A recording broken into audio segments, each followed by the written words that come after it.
PMQ2, this is the second time Liz Truss has stood before the dispatch box and answered the old PMQs. Realistically, and this doesn't just apply to the Trussmeister, it's less of PMQs. It should be, it is PMQs. Yeah, you can ask questions to the Prime Minister. But the more important thing is the PMAs. That's the Prime Minister's answer. And today it was Truss going tiptoe to tiptoe, toe to toe with the Starmer man. And overall, I'll give it to Truss by at least a nose or maybe a head. Starmer, to me, comes across as feet of clay. He may have been pretty good in the old court where there isn't as much possible scrutiny, but in the glare of Parliament he comes across as just staid and slow. He's obviously went through the books of common working class expressions because he comes out with some humdingers which it doesn't sound authentic. We've got the normal people standing up and sitting down and this shambolic way of allegedly trying to attract the speaker's attention. It's basically well known, I think, who are going to get asked prior to it. You've got all of the nodding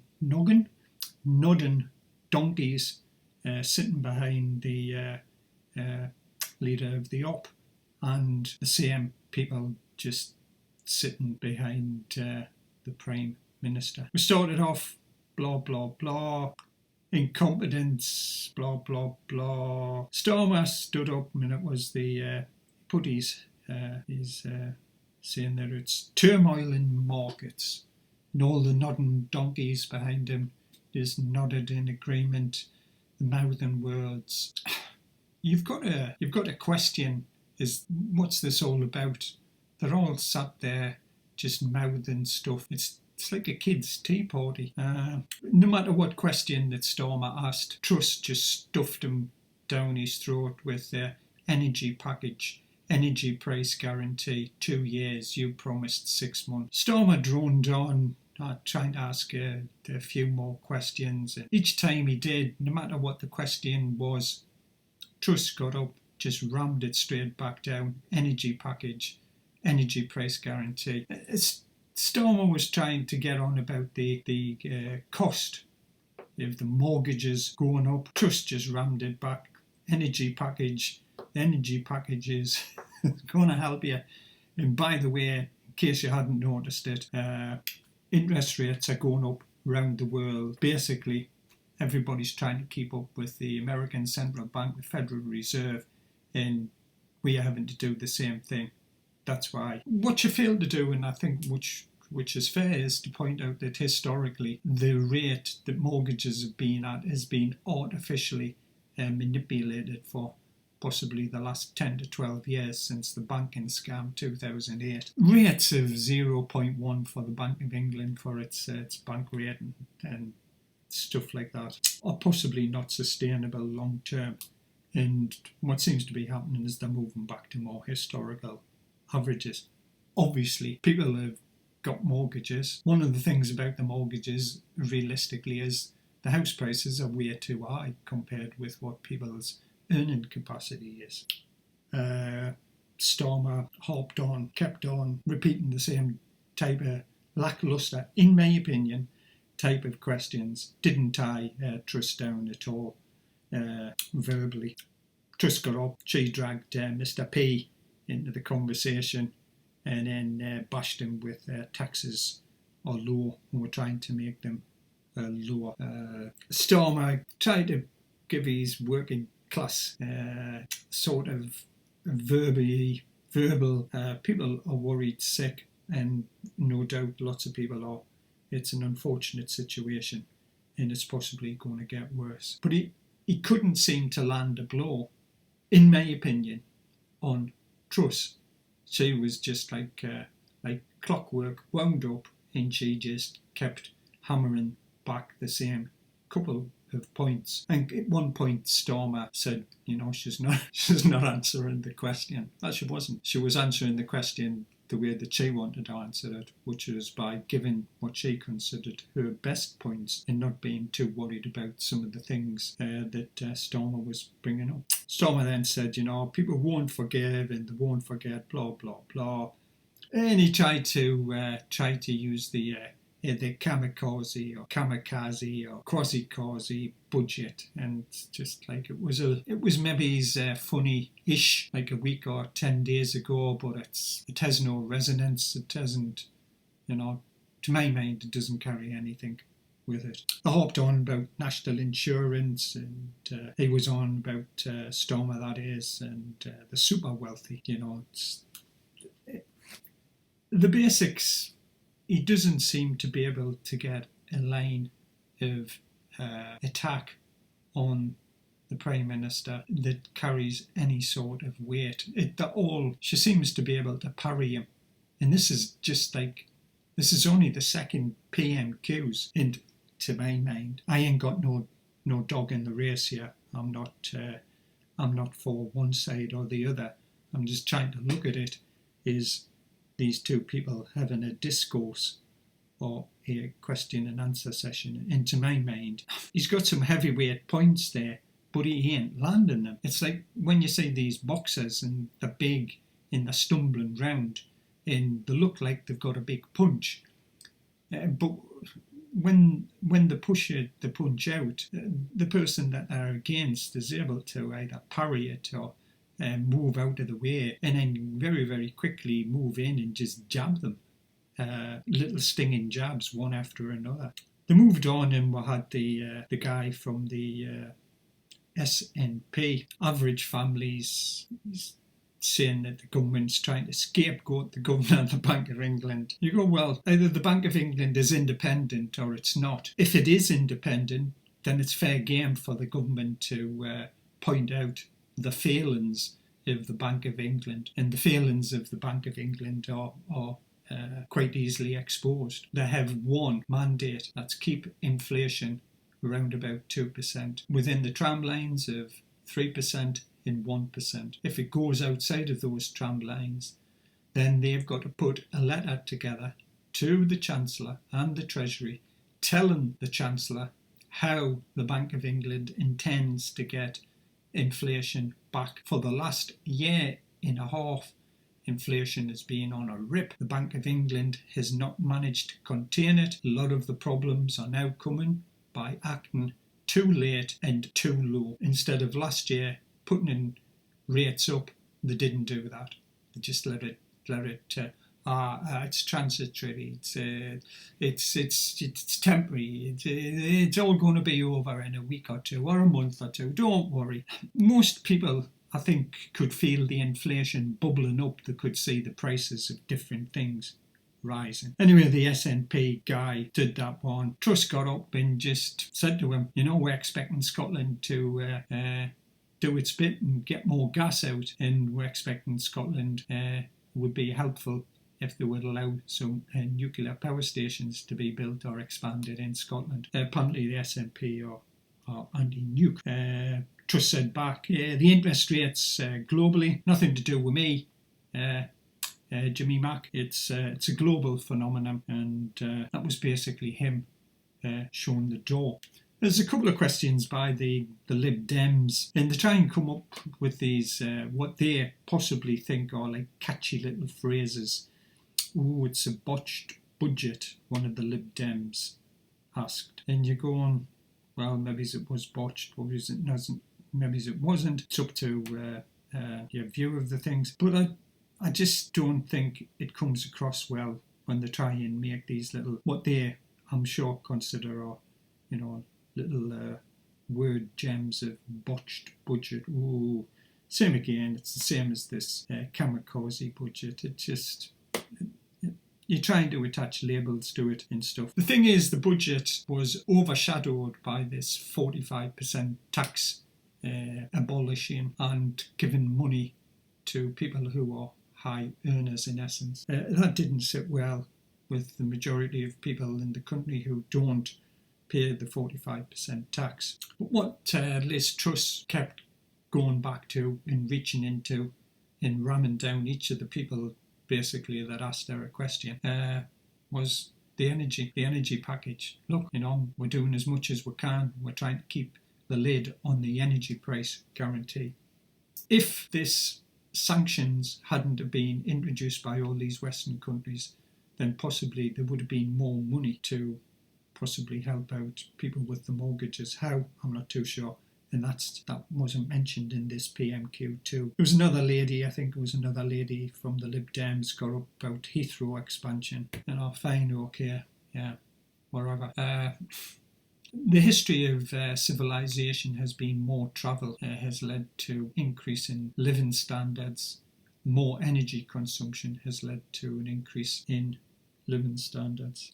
It seems it doesn't make any difference what happens in what question. People always trying to link this with global warming, temperature rise, carbon this, carbon that. She was trying to link Heathrow, well, blah, blah, blah. If you expand Heathrow, then there'll be so many tonnes of carbon produced. That's assuming that by not having that runway that the expansion won't happen. That's not to say that the expansion couldn't happen somewhere else. So how is that going to save it? Fine, okay, you're saving X tonnes being expended getting into a Heathrow, but what happens if they expand one of the the other air hubs, in Paris or Frankfurt or Schiphol or Manchester, or Gatwick or whatever it is? Or you just trying to say if you didn't expand Heathrow that those planes will not fly, those people will not come. I just thought it was a mute point from them. Liz Truss got up and had another go and said, we're trying to bring high quality jobs and we need Great Britain to be more nuclear. And this was to a question, I think it was from one of our own MPs, about some expansion or building of nuclear things in Wales. But it was, by this time, people were sort of like, the big fight was over. To my mind, Starmer hadn't done anything, and the SNP lad hadn't done anything. Truss had just fired back with the energy price guaranteed. She went back to a medium term. We're not going to cut spending, we're going to spend the money. We're not going to cut spending, we're going to spend the money well. And you just go, okay, well, should you not be spending well now? It's this constant thing when changes of, and it's a different government because it's a different Prime Minister, but it's the same party, and you think, well, if you're going to spend it well, that begs the question of you spending it not well now. Starmer came back with another one of his working class lines, which is, it's the tax cuts on the never, and he resurrected the kamikaze budget again. And it's just like, it didn't draw any applause or a laugh or humour then. And 5 minutes later, he's asking and making a statement, and it was dead in the water again. I just, stop. To my mind, I don't think that they're very good. There was a couple of good questions. One was asked by, obviously, a lad from the northeast, and it concerned nurses and the amounts of money rises that they were getting. And he was quoting something like 28 pence a week or something like that. And Liz Truss just stood up and basically said, you obviously haven't read the report, and we are recommending £1,400 a year. It was like another one of these impassioned things, these impassioned little mini speeches, blah, blah, blah. Yeah, I think most people agree the nurses should be paid more money. If Liz Truss is correct, and I've no doubt that she is on this point, that they're trying to raise the salaries by £1,400, perhaps the 28 pence is per hour or something daft like that. Let's see that.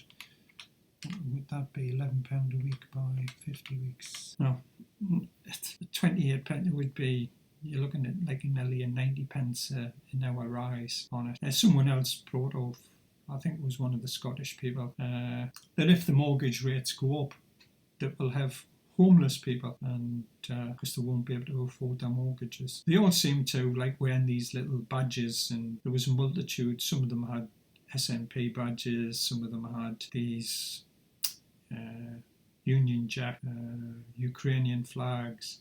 I think one lady had a nuclear badge on. Some of them had 2 or 3 badges on. It's just like, to me, it's just pandering, having these badges on. But the homeless thing didn't get answered. What you're going to do about that if it does happen? Is there any sort of safety net for people that can't afford it? The people that can't afford it, they tends to cause more social problems. Families put a strain on their kids, onwards and upwards. Sometimes in the long run it costs more for the social services to help people once they've been put out of their houses than it is to find some sort of programme to keep them in. I don't know. I think Liz Truss just answered with the same one, we're doing what we can with the energy price guarantee. She hammered Starmer every time on the 2 years, this new price energy guarantees for 2 years, whereas Starmer's one was only for 6 months. Starmer said, well, it was Labour that originated it. Sure, okay, fine, you might be first to put it on the table, but you can't do anything because you're in opposition, and it's actually the government which has to instigate them. But things are changing pretty quickly. It's hard to keep pace with what's going on with the markets, Banks of England, exchange rates, interest rates, blah, blah, blah. There was a lad from, and I think it must have been one of the Irish lads from Northern Ireland, and he raised some questions about getting Brexit sorted out, and you just go, oh, crikey. We've been on with Brexit since 2016. The House of Parliament has just dragged its feet years and years. It had to have a general election, and it had to have Boris being put in by people, because people were just fed up to the back teeth, another working class expression, fed up to the back teeth of them messing about, and he sort of got Brexit done, apart from Northern Ireland. Liz Truss said, we cannot hang around, we've been messing around with this, nobody seems to want to get it sorted out. If we can't come to an agreement with the Euro people, then we're just going to take some action. I can't remember what it was. It was just like, we're going to have to, she didn't say it. It was just like, we're going to have to do something and get it sorted out with. I don't follow it. I don't follow the trade thing with the Brexit thing, I don't think most of the people living in the mainland Great Britain do. It's a problem, and I would imagine it's a big problem for the people living in Northern Ireland. I'm not too sure how much of a problem it is for the people living in Ireland, in Southern Ireland area, whatever, but it's Ireland, but differentiation, the people living in Ireland, the Republic of Ireland. I'm not too sure how much of a problem it is for them. Must be some sort of problem for the people living in Northern Ireland, and it must be some sort of problem for the companies that deal with people in Northern Ireland. But it didn't get she just said it's going to get sorted out, but there's nothing being sorted out. You cannot sort it out by yourself. You've got to sort it out with other people, somebody else. So winding it up, conclusion, as I say, certainly I would say Truss. She didn't answer parts of the questions. She answered them the way that she wanted, which was the good points from her energy price guarantee. I'm going to hammer that home. It's just like what Boris used to do: get Brexit done, get Brexit done. And she just says energy package, energy price guarantee, energy package, energy price guarantee. And she doesn't. I don't know how you would do it. How you would. There's absolutely no way that you can force someone to answer a question that you want.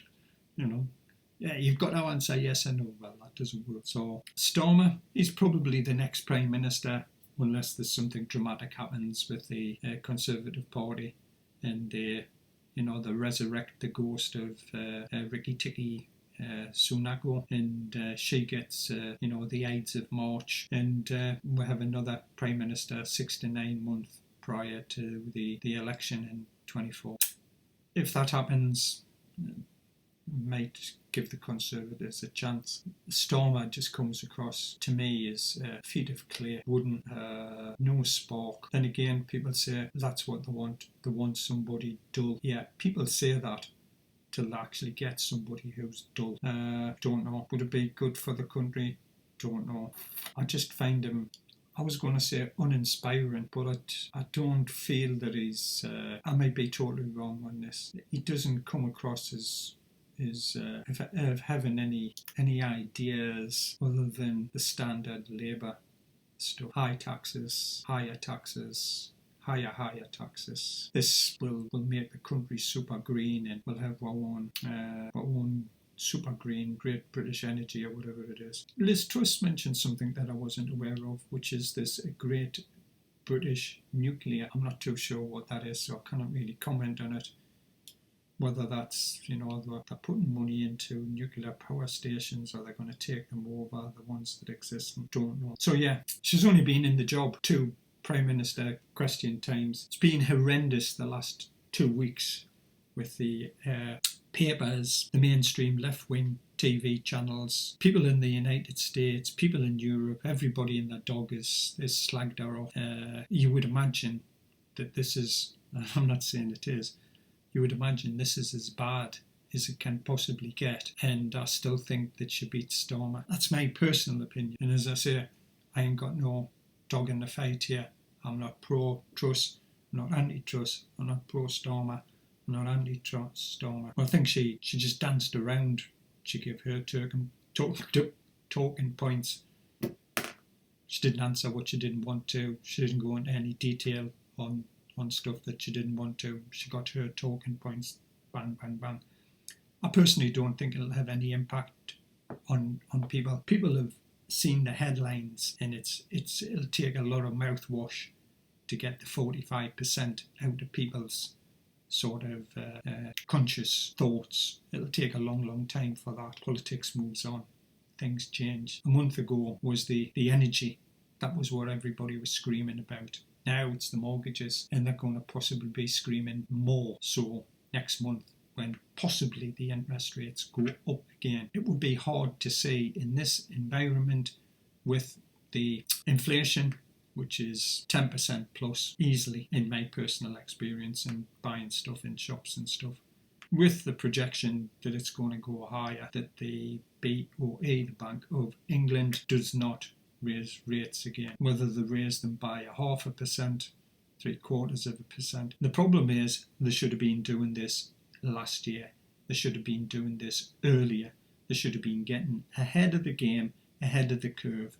But no, we're not going to do that. We're just going to mess about. We're going to let things get out of control. We're going to let the problem get bigger and bigger, and then eventually we're going to try and tackle it. Well, instead of tackling it when it was just like a little baby elephant running around, when you could have got some shackles on it and a few stakes in the ground to tie it down, you've now got this big elephant inflation running around, wrecking the mortgage markets. Some people say it was the government's mini budget which assisted that by the amount of borrowing which is required to fund the tax cuts and the energy price guarantee. I think the Bank of England has been missing in action. It hasn't done what it's supposed to do. It hasn't done the interest rate rises at the times. It hasn't sold off all of this quantitative easing as it promised to do. It's now buying more rubbish bonds, allegedly, so that the liquidity in the pension market can go along. To my mind, this is banks, insurance companies taking out risky bets instead of going back to the companies required, saying you need to pay more money in, or telling the people in the defined benefits something's got to change. They took route 3, which is we're going to do risky bets, we're going to take leverage out, we're going to do swaps, we're going to buy equities, we're going to buy whatever else that they've put on their books. They've allegedly stress tested these things, obviously stress tested not to the levels that's happening now with the interest rates, and they're being found out. So their stress tests haven't been worth much. So they went crying to the Bank of England please bail us out. We can't get anybody to buy. Well, you can. You can get someone to buy your gilts and your bonds off. You can. It's a lack of liquidity. It's a lack of the insurance companies and banks and whoever else is holding these being prepared to sell them, because the interest rates have went up, wherever it is, 4.5%, 5% for these long-dated UK bonds, gilts, 20-year, 30-year ones, round about that region. You can sell them. You just got to sell them for less money. People will buy them. They'll just not buy them for the price that you're prepared to sell them. You can sell anything. So these insurance companies and banks have just whinged on. Bank of England is when, oh, yes. Yeah, we'll help you out. We'll buy all this rubbish. We'll give you more money than the market will give you. Work that one out. To provide liquidity to the, you've got to do that. If that doesn't happen, then all of these people with pensions, they'll all be destitute as well. Too big to fail. It's another classic case of the banks. The banks take risks. When they win the bet, they keep the money. When they lose the bet, which is what's happening now with the defined benefits and the LDIs, they want the government to bail them out. They want the public to pay, We stress tested it. We just didn't stress test it enough. I think it was plain for lots of people that the interest rates could go, 1, 2, 3, 4% if inflation kept going the way that it was in 2020 and 2021. You didn't have to be an Einstein to work this one out. But they've sat there. We hope it doesn't, each time they've raised it. The American Federal Reserve has been raising theirs, and they've been lax. They've been late to the party as well, but they've been raising theirs far higher, far quicker. It sucked money out of UK into the US. You get a better rate. That's what's destroyed the exchange rate. That's why the pound US dollar exchange rate, that's why it's went down to round about 110, 11, 12, down as low as 103 or whatever it was a week ago. Here we have. It's the same thing again. Banks and insurance companies taking out risky bets, taking out leverage. Where we heard that before? Leverage. Where we heard it before? Oh, Mr. Lehman and them lot. Back in 2007 and 2008, when they were leveraged, 20 and 30 and whatever times, and you only need a 1 or a 2% market going against you and you're bankrupt. I don't know what the rates are for the defined benefit schemes, but it's obvious they're in a massive problem. Bank of England's just said, well, we're only gonna go and keep bailing yous out till the end of the week. Yeah. Then the FT says we've had it on 3 separate sources that yous are gonna, this is the Bank of England, continue the buy-in operations next week, and basically as long as it takes to settle things down. Then the Bank of England's come out and reiterating, no, we're stopping it at the end of this week. Hard to tell. Maybe it stops at the end of this week and they don't buy anything next Monday, Monday or Tuesday, and then here, presto, this temporary expanded collateral repro facility, work that one out. This TECRF, bank bailout for insurance companies, work that one out. Or we'll just get another bunch of Scrabble letters and form something else. Come up with your own one, to replace the temporary expanded collateral repo facility. Wow. So temporary, okay, they say that's going to end on Friday, right? Okay, that's temporary. Maybe we should change it to permanent, PCR, permanent collateral repro. Why not? The problem is the Bank of England's also committed at the end of the month to put it back on to start selling back, doing a bit of QT, reversing the QE amounts and pushing that back into the market. That's had to be put on hold because otherwise you're paddling in the wrong direction when you're buying more. But don't worry, it's all going to be put back into the market when the markets settle down, and we can put them back in just a gradual way They've been saying that for years. There's a massive amount of money held by the Bank of England on that magic keyboards. That's one of the major problems that's possibly causing the inflation. Expanded the money, pumped liquidity in to give the banks more liquidity, allowed them to loan more money at cheap rates. Now the cows are coming home to roost. That's if the cows have wings, of course. But anyway, BMQ2, that's the second time I'm giving it a head or to Truss. She did okay. The others were rubbish. That's it. Time for a cup of tea.